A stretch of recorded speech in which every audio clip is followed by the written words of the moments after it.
أعوذ بالله من الشيطان الرجيم بسم الله الرحمن الرحيم اللهم صل على سيدنا محمد الفاتح لما أولك والخاتم لما سبق ناصر الحق بالحق والهادي إلى صراطك المستقيم وعلى آله وقدره ومقداره العظيم. السلام عليكم ورحمة الله وبركاته. Alhamdulillah Rabbil Alamin. Aujourd'hui, mes frères et sœurs, je vous salue tous. Aujourd'hui, je suis de retour. J'ai décidé de vous partager parmi les plus grands secrets de Suratul Ikhlas. Ça, c'est très simple. Tout le monde peut le faire aussi. Alhamdulillah. Et puis, c'est très, très facile. Mais Alhamdulillah, c'est très, très efficace. C'est en prière que vous avez le droit de le faire plusieurs fois. Chaque personne qui le fait, Alhamdulillah Rabbil Alamin, Inch'Allah, dans peu d'état, vous aurez exaucement de vie. Alhamdulillah, si vous regardez, ça, on va le pratiquer avec 2 rakas. 2 rakas, Alhamdulillah Rabbil Alamin. Vous savez, la dernière fois, je vous avais partagé un secret de Ayatul Kursi qu'on a fait une seule raka.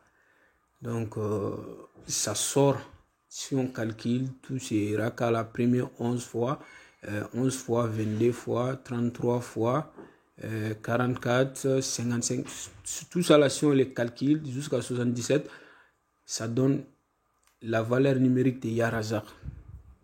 Vous avez vu, le Dieu qui donne la chance. C'est les mêmes méthodes qu'on va pratiquer aujourd'hui de Suratul Ikhlas. Suratul Ikhlas, pour ça, ça sera fait 2 rakas. Alhamdulillah Rabbil Alamin. Faire des rakas et faire des prières, c'est quelque chose qui est très très important parce que c'est quelque chose que le prophète faisait.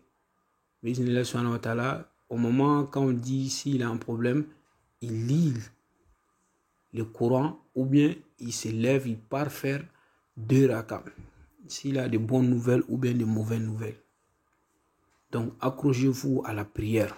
Accrochez-vous à la prière parce que prière c'est quelque chose qui est très très important. Il y a un hadith de Abu Huraira qui dit An Abi Huraira takhala samitu Rasulullah sallallahu alayhi wa sallam yaqulu inna awwala ma yuhasibu bihi al-abdu yawm al-qiyamati min amalihi salatuhu. Que l'au-delà, si on arrive là-bas, la première chose que Dieu va nous demander pour nous juger, ça sera fait de nous demander d'abord la prière. Est-ce que la prière était bonne d'abord? Donc, accrochez-vous à la prière. C'est le grand pied de l'islam. Si les gens qui vous disent que prier et faire des mauvaises choses, donc il vaut mieux laisser les prières. Non, il ne faut pas écouter ces gens-là. Un humain n'est pas complet. On peut faire des mauvaises choses. Dieu va nous pardonner. Ça ne veut pas dire que je suis en train de pousser les gens à faire des mauvaises choses.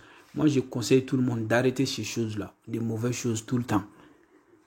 Être quelqu'un de bon. Parce que même si on gagne des milliards, on ne va pas rester dans ce monde. Il faut savoir ça d'abord. Les grandes personnes qui étaient des superstars, il y avait combien de milliards de personnes derrière et comme Michael Jackson ou bien Bob Marley, ils sont où aujourd'hui? Voilà, c'est nos actes qui sera à nous juger là-bas.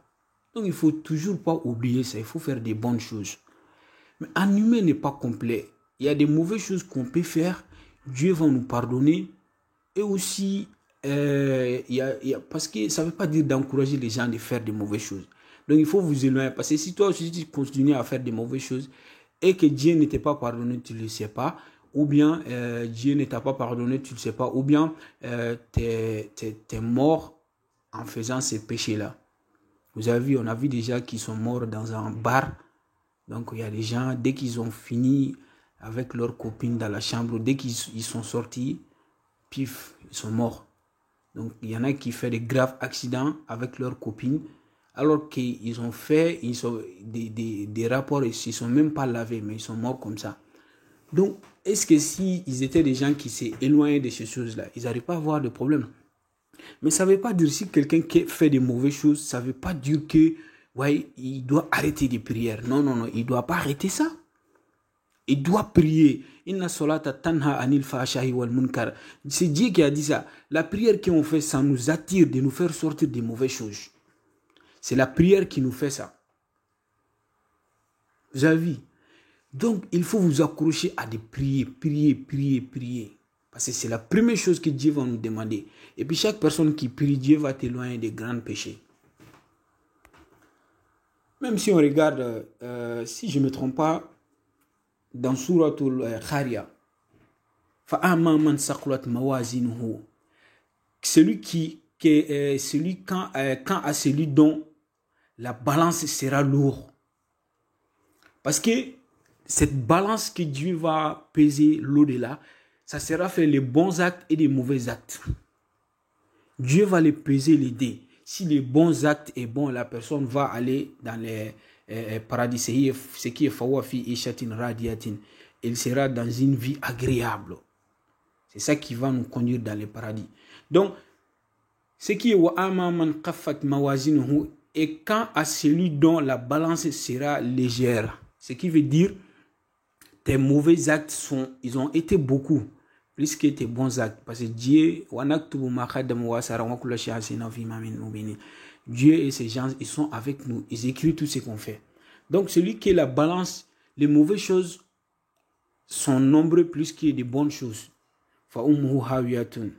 Donc la personne, sa mère sera l'enfer. Donc si Dieu dit que ta mère sera en l'enfer, ça ne veut pas dire ta propre mère, non. Ça veut dire que la personne qui t'a accueilli dans ce monde, en premier, c'est ta mère. La personne qui t'éveille toujours à côté de lui, c'est ta mère. Donc ça sera comme l'enfer comme ça, parce que tu auras toujours l'enfer à côté de toi. Et l'enfer va t'aimer aussi. Donc ce n'est pas quelque chose qui sera bien pour toi. Vous avez vu? Donc ça veut dire qu'en humain, en musulman même, peut faire des mauvaises choses et des bonnes choses. Mais il faut faire en sorte d'arrêter toujours des mauvaises choses et faire des bonnes choses. Donc, parce que la vie est trop courte. La vie est trop courte. On ne peut même pas dire ça. La vie est trop courte. Voilà une personne qui arrive même à avoir beaucoup d'argent. Et si vous avez un exemple, 30 ou 35 ans comme ça, si vous arrivez à avoir des milliards, vous allez vous profiter seulement quelques années. Sinon, la vieillesse va venir tout de suite. La vieillesse, c'est comme la mort. Même pour certains fruits, ce n'est pas doux dans votre langue. Il y a des choses que vous ne pouvez pas faire. Même aller au lit avec une femme, tout est arrêté. Ça ne fonctionne plus. Donc, à quoi bon de s'attacher à ce monde-là? Il faut penser toujours à l'au-delà. C'est très, très important. Alhamdulillah, on va continuer avec la recette que je vais vous donner aujourd'hui. Je vous avais dit donc que chaque personne qui lit Suratul Fatiha et Suratul Ikhlas chaque vendredi nuit.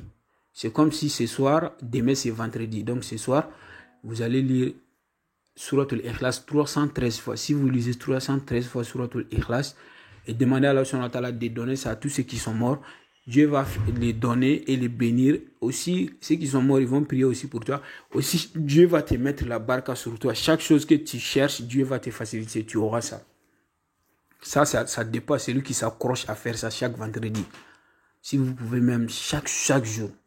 Voilà, vos parents qui sont morts, priez pour eux. Donc, deuxièmement, si vous lisez Suratul Ikhlas chaque matin 3 fois, le moment que vous êtes au lit, avant de lever votre tête sur le lit, lis une fois.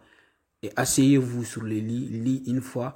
Et descendre, être debout, lis une fois Suratul Ikhlas. Ou bien, si vous êtes couché, lis 100 fois avant de vous lever. La journée sera trop bonne pour toi. Donc, vous avez vu. Donc, je donnais plein de secrets. Ceux qui veulent avoir plein de pratiques aussi, vous pouvez vérifier mon compte. J'ai publié plein. Maintenant, cette pratique, on les fait. Si vous pouvez choisir jeudi, ou vendredi, vous allez effectuer des rakas.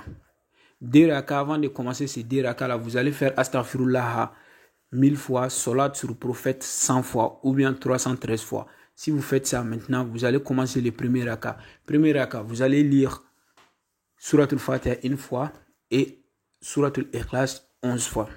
Maintenant, vous allez aller sur Ruku. Vous allez les lire là-bas 22 fois. Vous allez vous lever, les lire là-bas 33 fois. Et vous allez descendre, les lire. Premier sujoud, vous allez les lire 44 fois.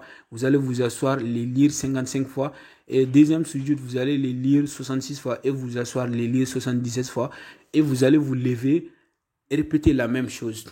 Donc, les premières rakas, si on calcule la valeur numérique de ça, ça donne Razak, la chance. Ya Razak. Dieu qui donne la chance, ça sera avec un nom d'Allah subhanahu wa ta'ala. Donc vous allez faire le deux rakats. Après la salutation finale, demandez à Dieu tout ce que vous voulez. Inch'Allah, Dieu vous donnera ça facilement. Et si vous pouvez répéter ça plusieurs fois, c'est très très important.